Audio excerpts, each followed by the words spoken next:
Bom, pessoal, meu nome é Matias. Hoje o que eu vou apresentar aqui é alguma coisa no grupo de simulação de metodologia mecânica dos fluidos, que é a FMG-FRJ, que tem o objetivo de reunir pessoas interessadas nas áreas de simulação computacional e programas de caráter aberto, modelagem de sistemas, mecânica de fluidos e afim, para compartilhar experiências, técnicas e conhecimentos.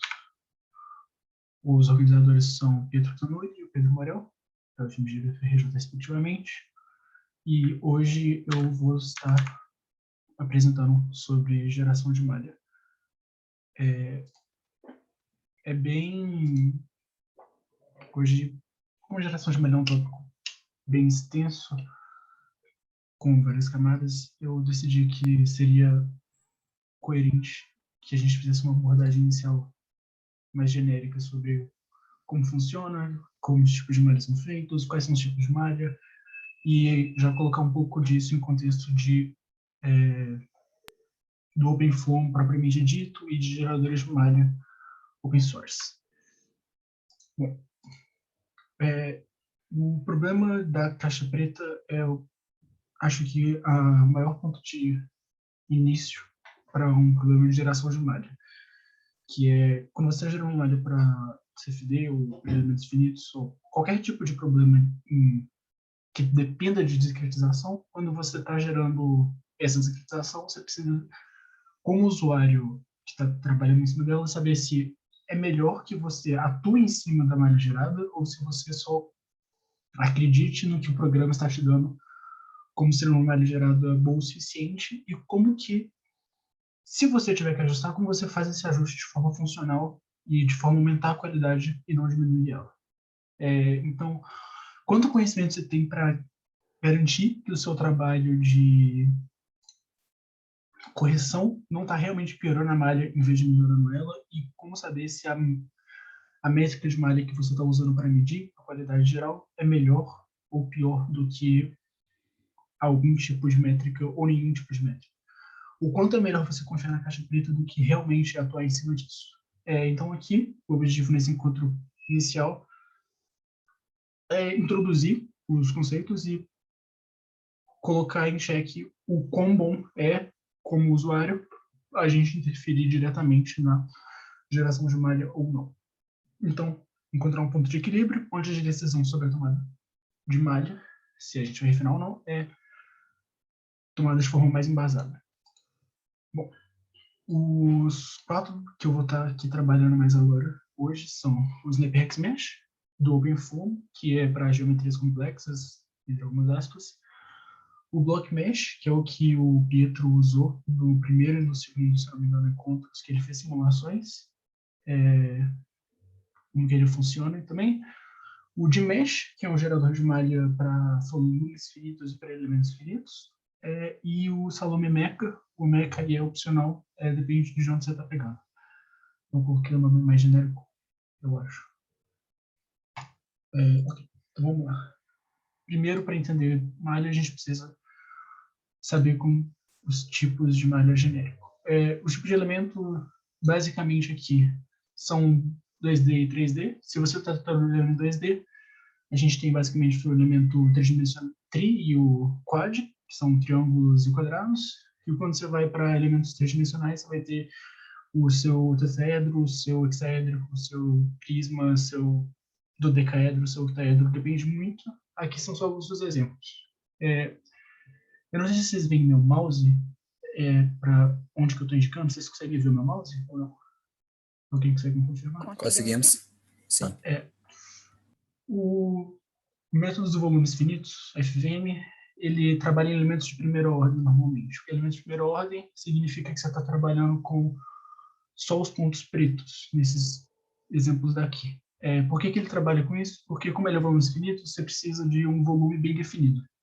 Então, a matemática toda dos volumes finitos é feita em função, no caso de 2D, da face lateral e do centroide, e no caso de elementos 3D, das faces e do centroide, que não está aqui representado.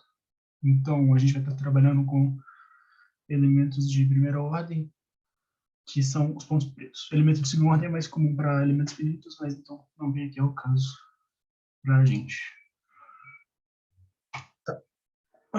Primeiro conceito importante de saber é o de malha estruturada versus uma malha não estruturada. Nessa imagem aqui, a gente tem uma malha mista. A gente consegue visualizar uma malha estruturada, que é o que está aqui sendo representado como uma malha tridimensional pelo elemento X, que em uma seção cortada vai ser um elemento COD, porque a geração da malha estruturada vai ser uniformemente uma propagação de uma superfície indefinidamente. Então, quando você está gerando uma malha estruturada, você tem um elemento de face que você vai propagar em intervalos constantes e, a partir disso, gerar um domínio volumétrico respectivo. Quando você está gerando uma malha não estruturada, você começa a ter algumas padrões diferentes de geração de malha, que eles são um pouco mais, entre algumas aspas, arbitrários, mas tem muita matemática envolvida que eu realmente não consigo entender completamente. Mas aí eles têm metodologia de corte e expansão de geometria. Então, uma malha não estruturada vai, a partir de uma superfície, vai propagar ela na geometria especificada, ou seja, vai ser um PET, vai ser um prisma, vai ser um edge, que é o termo para prisma do OpenFOAM, e ele, a partir disso, ele vai estrudando volumetricamente os elementos e depois ele faz uma conformação generalizada. E essa conformação é o que termina sendo sua malha. Então, você tem uma malha não estruturada que visualmente é mais confusa e não linear. Isso tem vantagens e desvantagens a serem vistas no futuro. Bom, primeiro a gente pode entender como funciona a malha estruturada do Block Mesh do OpenFOAM, que o que ele faz é criar uma malha de elementos hexagonais a partir de uma descrição de um volume de controle. Eu não sei se todo mundo aqui estava no primeiro encontro que o Pietro fez uma simulação do problema de cavidade bidimensional. Quando ele criou a malha estruturada, o que ele fez foi basicamente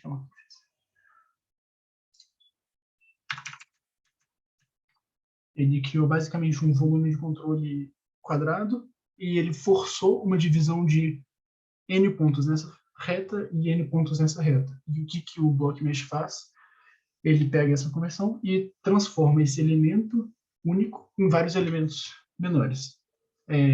A princípio, esses elementos uniformes, mas você pode aplicar outras malhas em cima do Block Mesh, por exemplo, para gerar uma camada prismática que a gente vai chegar mais na frente. Bom, a geração do Block Mesh, por ser, entre algumas aspas, bem simplificada, você cria direto no Block Mesh Dict, que é o dicionário do Block Mesh.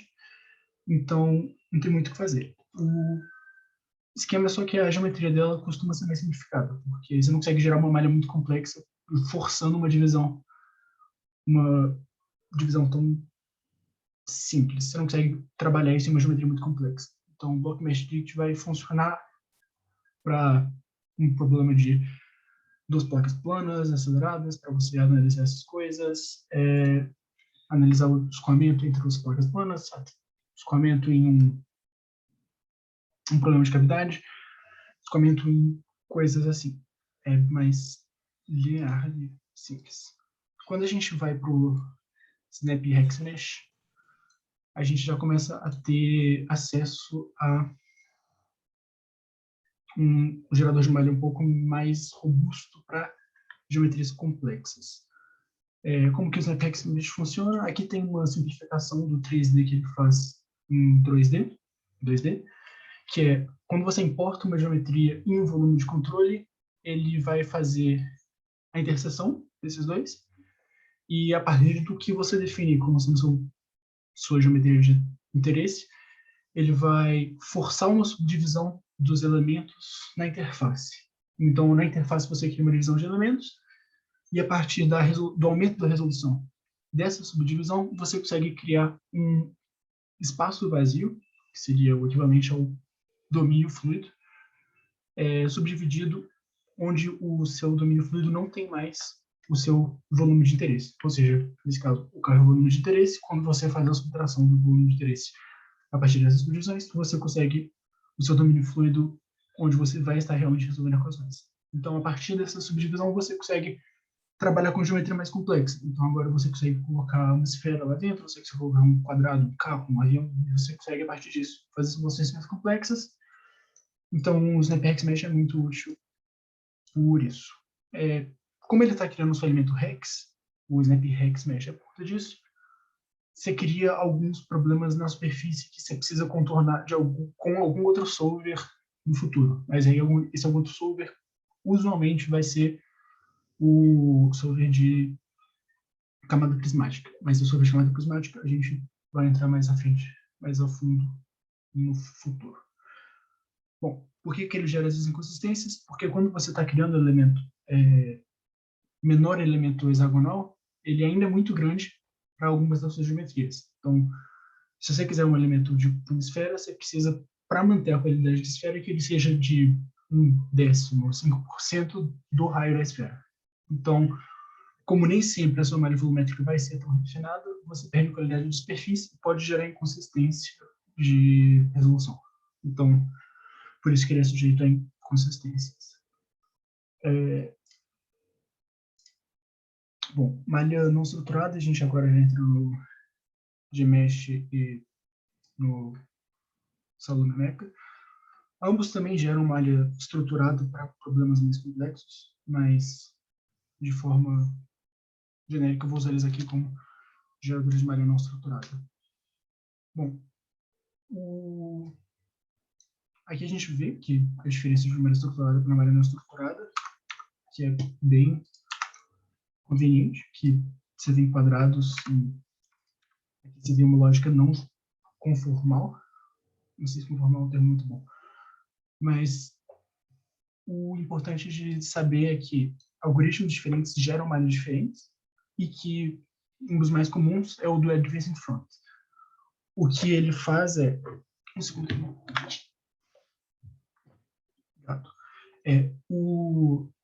O que o Advancing Front faz é ele pega a sua geometria superficial e, a partir da subdivisão da sua malha superficial, ele vai forçar elementos a partir da sua superfície volumétricos.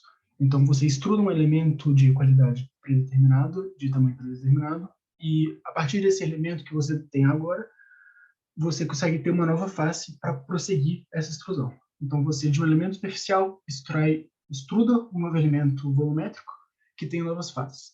A partir dessas novas faces, você repete o processo, e assim você vai expandindo em 2 ou 3D, a depender do seu tipo de simulação. E aqui a gente vê claramente isso, que é o fator de crescimento da malha sendo não estruturada, que nas bordas ele tem um valor maior, e de acordo com o que você vai aproximando, esse valor vai diminuindo gradualmente. O fator de crescimento é uma métrica interessante de manter em mente, porque quando você faz simulação de fluidodinâmica dinâmica com elementos tendo um fator de crescimento com oscilação muito grande, como é um problema de continuidade que você resolve, a variação muito grande de um fator de crescimento pode gerar inconsistência de simulação e de resultado.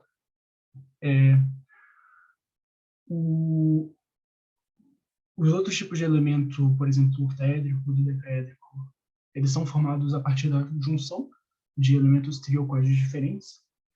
Então, o princípio de entendimento, se você entende como funciona a geração de uma malha tri, você teoricamente entende como funciona a geração de uma malha hexaédrica, ou octaédrica, ou dodecaédrica, porque é só uma união de vários elementos tris. E aqui, de novo, uma malha ilustrada do Salomé, lembrando que algoritmos diferentes geram malhas diferentes e o conteúdo aqui entre os dois é o mesmo, só mudou o seu solver e como você está fazendo. Bom, estou falando há 15 minutos, alguém tem alguma dúvida? Algum comentário? Não, por enquanto não. Okay. Não, por enquanto não. Bom, então vamos entrar nos problemas gerais de cada tipo de malha. Quando a gente está gerando uma malha do tipo estruturada, o problema mais comum de se encontrar é o de força de fusão. O que é o problema de força de fusão? Quando você tem um elemento estruturado, ele vai ter o escoamento entrando em alguma região dele. Então, quando você tem o escoamento entrando de forma perpendicular às faces do elemento, você não tem muito problema, você não vai ter nenhum tipo de inconsistência, e um aumento de resolução de malha do seu grid vai, teoricamente, significar que o seu resultado está ficando mais acurado, porque como você vai ter mais elementos, de acordo com que seu número de elementos tende a infinito, você vai chegar mais próximo do resultado real do seu solver. Quando você tem, todavia, uma análise estruturada com escoamento não perpendicular, ou seja, você tem um escoamento entrando de forma... não é tangencial. Ele não entra perpendicular a uma das faces. E quando você entra isso no pior ângulo possível, que seja os 45 graus, quando você tenta aumentar a resolução, você pode estar piorando o seu resultado, e os seus fenômenos térmicos e difusivos começam a dar problema a depender do seu tipo de solver. Então, quando você gera uma malha estruturada, é o que está aqui apresentado. Por mais que você tenha mais elementos, o first order point e second order point são é a coisa do solver. Então, por mais que você tenha um resultado que possa ser, se você a princípio olhar e falar, ok, esse resultado é aceitável, esse resultado pode estar completamente errado devido à sua escolha de elemento e a como ele está interferindo. Então, por mais que você tenha um resultado que convirja, porque esses resultados aqui convergem a ponto de estarem aqui apresentados, só que eles convergem no erro. A convergência no erro é comum para malha estruturada quando o escoamento não está perpendicular à face do elemento. Basicamente, isso é o maior problema que você tem quando você está trabalhando com uma malha estruturada. Então, um dos cuidados que você tem que tomar, saber se o escoamento ali vai estar ou não atrapalhando a sua resolução. Um problema geral de malha não estruturada é a qualidade de elemento baixa. Tem toda uma conversa à parte sobre a métrica de malha, que é o que eu coloquei aí, mas só para ser um pouquinho mais profundo do que isso. Como você está gerando elementos na parte de extrusão superficial, isso gera problemas quando você tem uma variação de volume entre os elementos adjacentes muito significativo, você gera problemas de inconsistência. Quando o seu elemento, ele, por exemplo, aqui, deixa eu ver se é um elemento muito bom. Se a gente tem aqui um elemento triangular com uma razão de aspecto mais ou menos 1, ou seja, todas as faces vão ter mais ou menos o mesmo tamanho, se você fizer uma transição para um outro elemento semelhante, você não vai ter muito problema. Mas aí quando você faz uma transição de um elemento com uma razão de aspecto muito boa para um elemento que tem uma razão de aspecto muito ruim, por ele estar em uma região do fluido que é muito extensa, ou seja, está variando de um lugar no escoamento, a supressão está muito positiva, para um lugar muito negativo. Como esse elemento representa todo esse domínio, todo esse volume de interesse, ele vai ter um único valor. Então, de acordo com que você tenha, que seus elementos vão ficando mais distorcidos, essa distorção piora o seu resultado, porque o elemento tem que ter um resultado único nele. Então, a qualidade de um elemento e como que os elementos estão distribuídos no seu domínio passa a ser um problema muito mais significativo quando você está trabalhando com uma malha não estruturada. Então, é o maior problema que você tem, porque, de novo, tem uma conversa inteira sobre quais são as métricas boas. Se você pode ou não usar o jacobiano toda hora, se você pode ou não usar a variação de volume de interesse toda hora, porque o seu volume de interesse não necessariamente é uma métrica boa para o seu domínio todo.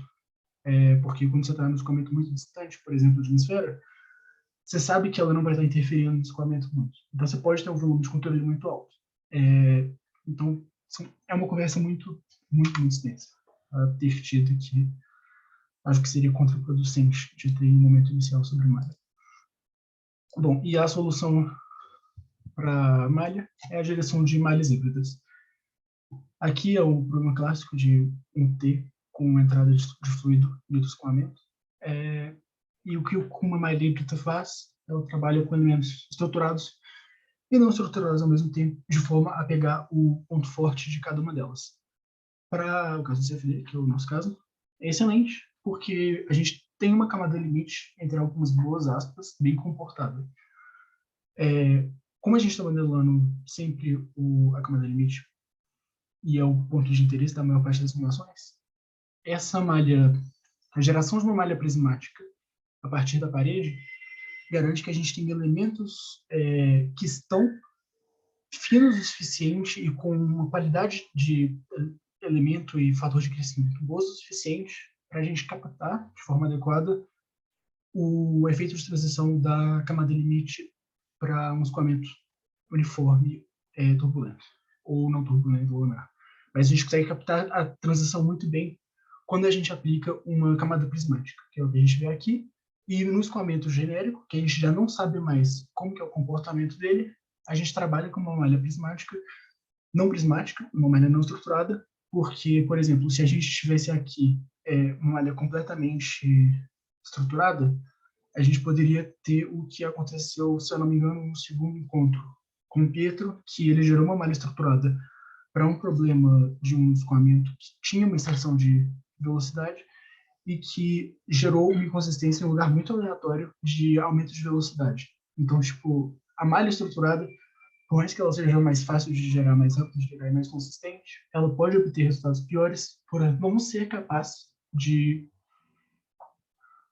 obter os resultados adequados devido à inconsistência geométrica. De forma simplificada, é isso. Malhas híbridas são o objetivo quase sempre. E a geração de uma camada prismática. Como o nosso problema de escoamento interno externo costuma ser dependente da camada limite, a gente precisa gerar uma malha adequada para a camada limite. Só que a camada limite é muito fina, então a gente não pode gerar toda a malha volumétrica em função dela. Normalmente, a não ser que seja dentro de um tubo. Para escoamento externo, pelo menos, se você gerar uma malha volumétrica, por exemplo, para o meu exemplo real é um carro, porque a minha área aerodinâmica. Então, se a gente gerar uma malha prismática uma malha volumétrica para o domínio de um carro, em função da malha da camada limite, a gente vai estar trabalhando com um carro que tem 3, 4 metros, com elementos volumétricos inteiros no domínio de 1 e 6 metros, ou seja, 1 milésimo de milímetro, que é um pouco demais para você trabalhar em volume completo, mas como você precisa disso só na camada limite, você consegue trabalhar com isso na camada limite sem nenhum problema e ter um resultado muito bom ainda, mesmo que você não tenha um elemento de y mais igual a 1. Então, é nesse ponto que é criado o termo de y mais como métrica de elemento. E a gente agora entra no y mais, que é uma medida dimensional, para definir elementos de parede em função desses elementos de escoamento. Bom, aqui no canto a gente tem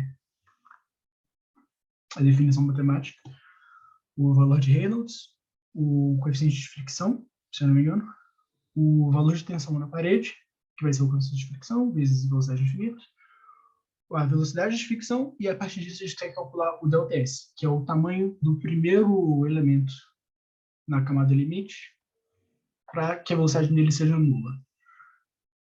O que isso significa? Que aparece uma notificação aqui. Tá, ok, a gente tem 9 minutos para acabar. Bom, esse ΔS significa a velocidade em que o primeiro elemento vai ter velocidade nula. Então, a partir disso, a gente consegue definir o valor de y+. Por que é interessante que a gente tenha um elemento com velocidade nula no nosso domínio? Porque como o nosso elemento tem que ter um único valor, se a gente garante que ele tem um valor igual a zero, a gente consegue garantir que a partir dele toda a transição é feita de forma, entre algumas aspas, uniforme, o que garante uma melhor resolução para o nosso modelo de turbulência, que aí vai depender de cada um deles. Por exemplo, a maior parte dos RANs, o KY e o kω, precisam de y+ aproximadamente de 1 na parede, sendo que você pode ter alguns valores de... Tá, ok. Ok. O valor de y+ para um modelo de simulação em RANs, por exemplo, vai variar majoritariamente em torno de 1, só que existem tratamentos de parede numéricos que você consegue trabalhar para esse valor de y+ não necessariamente ter que ser igual a 1. Então, já existem métodos numéricos que permitem que a gente tenha um valor de malha na parede com y+ maior do que 1, que diminui a quantidade de malha necessária. Só que aí você, por estar introduzindo uma aproximação numérica, você está gerando um erro que você não tem mais controle sobre. Então, questionável o quão útil isso é, mas é interessante saber que já existem meios de fugir de uma malha tão refinada quanto essa, quanto uma malha que tem um valor de y mais dentro do espectro esperado para o modelo de turbulência. Bom, então, mais uma vez, é uma medida dimensional. Se fizer a conta aqui, isso aqui vai dar metro, que é o seu ΔS. Então, y mais é só um multiplicador que você consegue aplicar para definir. É intrinsecamente ligado ao número de turbulência usado. De novo, eu tinha explicado de Hans, Kepler, cada um deles vai estar usando um valor diferente de y mais sugerido.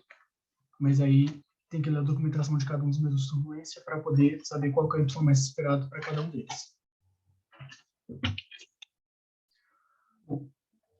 Para terminar, a gente pode dar uma passada sobre o que é o estudo de convergência, que é usado tanto para volumes finitos quanto para elementos finitos, que é que, com o aumento do número de elementos em um dado domínio por uma dada condição, a tendência é que os valores obtidos nele tendam para um valor específico. Ou seja, se meu valor de arrasto para uma esfera ou para um carro ou de tensão para uma barra sendo dobrada vai tender a um valor de acordo com o número de elementos que eu colocar. E de acordo com que esse número de elementos tende a infinito, eu tendo a um único valor, que não é o valor real necessariamente, mas é o valor que o meu método de solução converge a. Então, sabendo disso, a gente também sabe que o aumento de elementos está diretamente ligado ao aumento de um custo computacional, que é complicado, porque você não pode ter uma malha com infinitos elementos, inclusive você provavelmente nunca vai passar de 10 milhões de elementos em um computador pessoal. Então, nosso objetivo é obter sempre o melhor resultado possível com o menor número de elementos possível. Então, sabendo disso, a gente pode fazer um estudo de convergência que associa o nosso valor de interesse ao número de elementos do domínio, e dessa forma, quanto mais elementos a gente tiver e um valor específico começar a apresentar um comportamento semilogarítmico ou logarítmico, a gente consegue garantir que a tendência seria estabilizar em um valor x. Então, o estudo de convergência é basicamente fazer uma análise de uma variável de interesse em função do número de elementos do domínio, e a partir da estabilização ou aproximação de uma estabilização, você consegue obter um resultado aproximado final, mesmo que você esteja com elementos relativamente grandes ou mal distribuídos, porque você pode gerar refinamentos arbitrários para melhorar sua convergência. Bom, e aqui a gente tem um exemplo de a variação de temperatura em um outlet em função do número de elementos no domínio, e aqui são só 3 pontos, mas a gente vê que, de acordo com o crescimento do número de elementos, se você usar a sua imaginação, você consegue ver que esses 3 pontos se aproximam de uma logarítmica, que você tem um valor inicial baixo, e ele oscila para um valor superior, só que depois ele estabiliza com uma aproximação ao infinito de aproximadamente 28 graus. Então, nesse ponto, você sabe que você está em uma solução muito aceitável, porque uma variação de 30%, 20% do seu número de elementos, você teve uma variação infinitesimal da sua variável de interesse no domínio. Então, você consegue gerar uma malha não ótima, mas que te apresenta um resultado muito funcional. Então, fazer a monitoração de uma variável de interesse comparado ao número de elementos te permite obter isso. E é o que eu tinha preparado para hoje. Que deram 25 minutos de apresentação. Parece aceitável. Bom, alguém tem alguma dúvida, algum comentário? Eu tenho. Não sei se alguém quer fazer pergunta primeiro. Eu tanto faço. Não, pode falar. Nessa parte do estudo de convergência, tem algum jeito prático de fazer isso ou tem que ir rodando, pegando ali o valor mesmo da variável? Ou, sim, variável de desejo? O estudo de convergência para CFD tem uma camada a mais do que essa camada que eu apresentei aqui, que é a camada de Solver. Porque, como eu tinha falado ali em cima, a sugeração em função de y+, de uma malha em função de y+, seria o método adequado, que é a sua turbulência vai ser resolvida em função do y+ no escoamento. Então, para o escoamento livre, para o SST-K ômega, o seu valor de y+, no escoamento livre não pode passar de 500 a 1000. É o que o solver especifica como sendo adequado.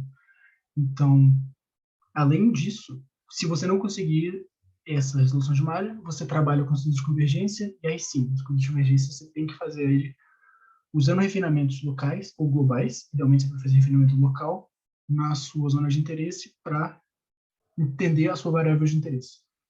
Eu não sei se respondeu. Respondeu sim. Mas aí, por exemplo, para eu variar essa quantidade de células, eu vou variando o tamanho da malha? Ou tem Isso. algum valor? Você varia a resolução do elemento. Você varia o tamanho do elemento localmente no seu local de interesse. Entendi.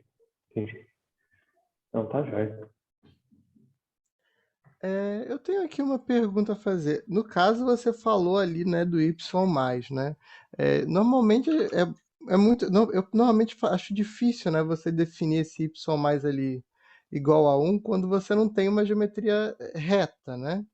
Quando você tem uma geometria que seja curva, né, você fica bem mais difícil, né? Como é que você aconselharia, né, para definir esse y+ aí nessas geometrias mais diferenciadas, né? Depende muito do seu problema, porque eu não tenho certeza, mas tenho quase certeza que dentro do pós-processamento do OpenFOAM, ou seja, quando você está lá no ParaView, e em todos os softwares comerciais eu sei que tem, no OpenView, no OpenFOAM que eu não tenho certeza, você consegue conferir o valor de y+ para a superfície.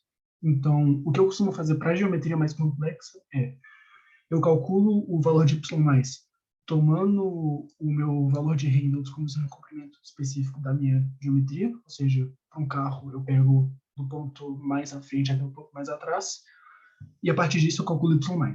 E com esse y+, que vai estar normalmente bem acima do necessário, eu gero a minha malha e confiro na superfície se o y+ superficial está adequado ou não. Fez sentido? Sim, isso aí realmente faz sentido. E uma outra pergunta, que aí está um pouco mais associada talvez a... Está associada realmente a essa parte, mas também está associada também ao método que você vai usar para discretizar. Mas o Curran, né, normalmente que você utiliza aí para você tomar uma malha não estruturada, no caso, né? Como é que você verifica isso? Tá.